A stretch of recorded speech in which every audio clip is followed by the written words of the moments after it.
أهلا بيك في قناة قبل ما تشتري. في الفيديو ده هنتعرف على سيرم رائع من فيشي، وهو فيشي ليفت أكتيف سوبريم سيرم 10. وده سيرم مضاد للشيخوخة ومرطب للبشرة، وبعد ما تستخدمي السيرم ده هتحسي بالفرق من اليوم العاشر. وبيقدم حلول ل10 علامات التقدم في السن، اللي هما التجاعيد، الخطوط الرفيعة، علامات التعب، بشرة مزهرة مش صحي، الإرهاق، فقدان ليونة البشرة، لون البشرة الباهت، البقع، نقص النضارة، ونقص الترطيب.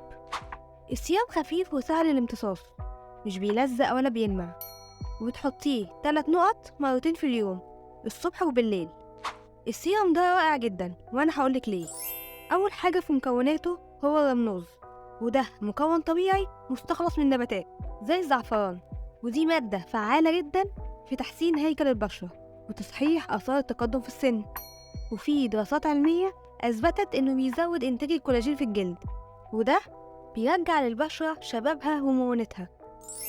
تاني حاجة في مكوناته هو الهيالورونيك أسيد، ودي مادة طبيعية موجودة في جسم الإنسان بترطب البشرة وبتملاها. لكن مع التقدم في السن كمية الهيالورونيك أسيد بتقل في الجسم، عشان كده لازم نستخدم منتجات فيها المادة دي. فيشي استخدمت هيالورونيك أسيد حجم جزيئاته صغير جدا عشان يقدر يدخل في أعماق الجلد ويرطبه من جوه. تالت حاجة بقى من مكونات السيرم ده هي مية فيشي البركانية، ودي مية نادرة جدا ومستخلصة من براكين في فرنسا. والمية دي غنية ب15 معدن مفيد للبشرة زي الحديد والبوتاسيوم والكالسيوم، وده اللي بيلطف البشرة وبيحميها من التلوث.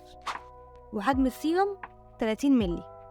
لو عجبك الفيديو ده دوسي لايك وشير واشتركي في القناة، وما تنسيش تدوسي الجرس عشان ما يفوتكيش أي فيديو جديد.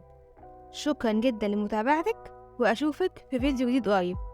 سلام.